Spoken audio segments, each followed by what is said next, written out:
কথায় বলে বই নাকি মানুষের সবচেয়ে বিশ্বস্ত বন্ধু, আর তাই বন্ধুর খোঁজ পেতে বইপ্রেমীদের জন্য সেরা ঠিকানা হতেই পারে কেষ্টপুর মাস্টারদা স্মৃতি সংঘের এবছরের পুজো মণ্ডপ। বইয়ের নাকি একটা বিশেষ গন্ধ আছে। সেই গন্ধ মিশিয়ে সাদা পাতার উপর কালো অক্ষরে সাজানো থাকে হাজারো কাহিনী। তবে আজকাল কতজনই আর চোখ বোলান সেই অক্ষরে? যুগের বদলে এখন সবাই ই বুকের দাস।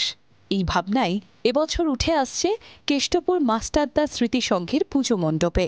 থিমের নাম সভ্যতার রক্ষা কবচ। এবারের মণ্ডপের মূল বিষয়বস্তু হচ্ছে সভ্যতার রক্ষা কবচ। এটা আমরা দীর্ঘদিন ধরে হারিয়ে ফেলছি। এখনকার মোবাইলের যুগ, কম্পিউটারের যুগ, বেসিক্যালি বই পড়া, বই শেখা, এগুলি আমাদের নতুন প্রজন্মকে হারিয়ে ফেলছে। এরা সমস্ত বিষয়বস্তুটা বই পড়ার দিকে মনোযোগ নেই। নামকরণ করা হয়েছে সভ্যতার রক্ষা কবচ। শিক্ষা সভ্যতার একটা মাত্রা, যে শিক্ষা সমাজকে নমনীয় করে, সিদ্ধারা সোজা করে রাখতে শেখায়। আর শিক্ষার সাথে কিন্তু বই অতপ্রতভাবে জড়িত। বই ছাড়া শিক্ষা শুরু হয় না।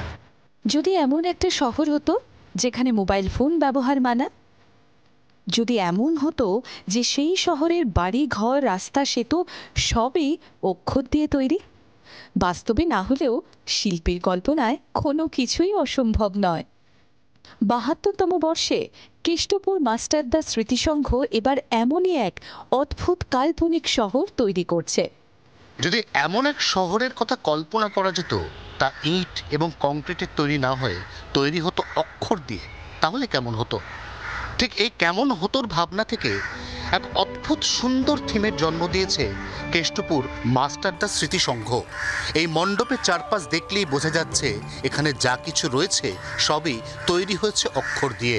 জি ২৪ ঘন্টার জন্য ক্যামেরায় দীপের সঙ্গে অয়ন, কলকাতা। বাংলার আওয়াজ, বাঙালির আবেগ, জি ২৪ ঘন্টা।